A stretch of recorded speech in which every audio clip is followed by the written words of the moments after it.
How's everybody doing? Nomad here. In today's video, I wanted to showcase update 3.0 that just came out, and let me tell you guys, it added absolutely a ton of stuff. Super amazing stuff. First off, we have the armor racks actually allowing us to place armor on it. Not only does this look good as an aesthetic purpose for your builds, but it just is amazing now that we can put and store extra armor at our base if need be. And like, guys, look, it just looks fantastic. It looks absolutely fantastic. Next off, we do have another trap called the spring trap. I have one built right here, and basically what this trap does is when something goes over it, they fly in the air. Now, it absolutely is insane. I'll show some video and some footage up right now of squirrels, deer, and cannibals going on it. It's absolutely insane the way this thing works.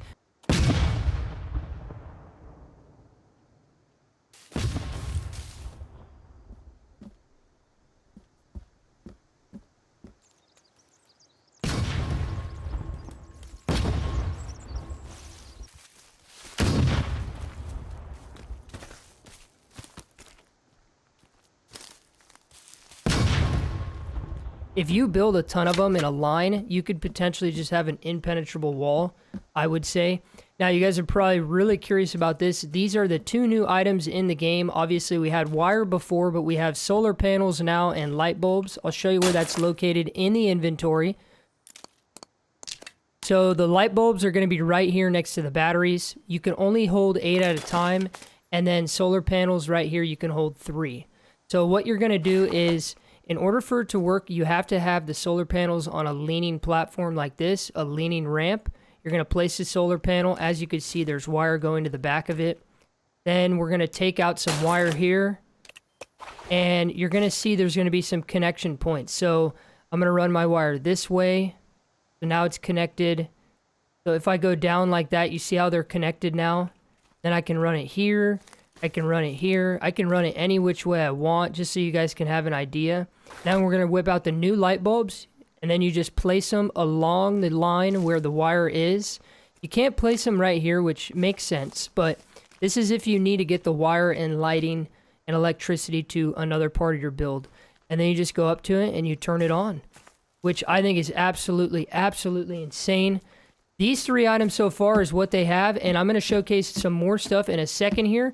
But absolutely insane. What we can do with this lighting system and electricity now is unreal. I can't believe they added solar panels this quick into the game. I am super thrilled about this. This is just going to elevate the builds. Another item they added already is the night vision goggles. Now, these are run off of battery. Now, to me, they're pretty cool. They're pretty interesting. We can use weapons while we have them. I think the visuals on it are a little insane. They're a little insane. Like, look at that bird.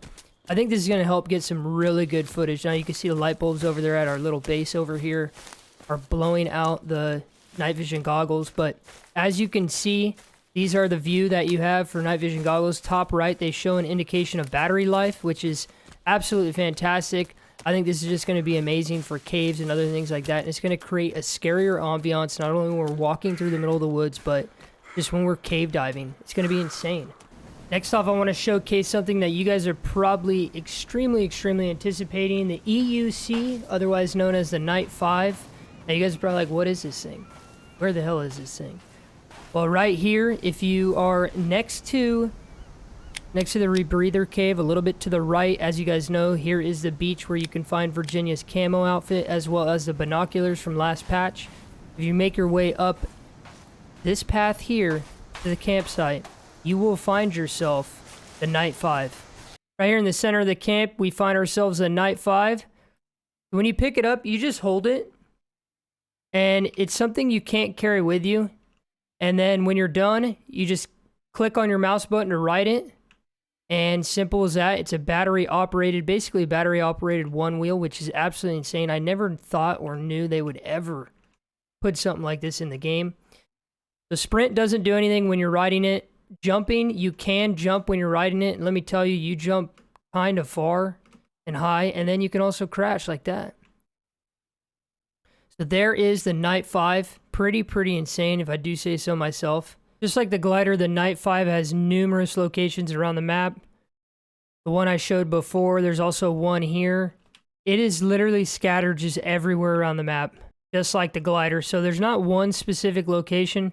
If you guys don't know already, I don't necessarily go over everything in the update. I go over key points, the biggest changes, the biggest additions, as well as things that I personally think are the most important things to go over, because I don't really need to read the whole list to you. Now, on top of all this amazing stuff, they also added a few things that I wanted to point out. Calvin's return to shelter command will also return to hunting shelters and beds, as well as Calvin can now pick up all types of arrows, visibly carrying them, and drop the proper arrow type wherever you want it to be. The fly swatter and bone maker traps will no longer trigger on small animals. This is fantastic because it was kind of annoying when they kept getting triggered and you thought you were getting attacked, but it was just a squirrel running around. Rope climbing trigger for caves is now accessible from a wider angle, which is absolutely fantastic. Sometimes I didn't even see the prompt, but I still could climb the rope. Enemy damage game setting is now properly replicated to clients in multiplayer, so this is specific to changing the settings and how hard you want your multiplayer server to be. The tarp and turtle shell will now show their item count in inventory. Before they did not. The mannequin is now named the armor rack, which makes sense. Virginia will now stash guns when carrying a gift and drop gift when entering combat, which is absolutely fantastic. You don't just see the gun out at all times, and it's kind of weird, finicky. John 2.0, his damage has been increased to structures, which is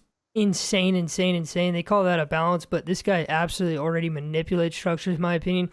Really quickly, this just showcases you. N-Night is a fantastic studio. Like I've said from the beginning, they are absolutely fantastic. They're always implementing things. They just need to work out the bugs with all these items. They already exist. They already are finished. Like I said, they just want to work out the tweaks and make sure when they are implemented into the title, they work as intended and don't cause any issues. That's going to conclude my showcase of patch 0.3. Let me know what you guys think of it. Let me know if you guys are excited about all these changes. I honestly think they're doing a fantastic job so far. Drop a like on the video if you enjoyed it. Subscribe for everything Sons of the Forest. We're on the road to 5,000 subscribers. I'd love to have you in the community. I appreciate every single one of you guys. You guys are absolutely killing it. And as always, guys, stay happy, stay hyped, and have a beautiful day.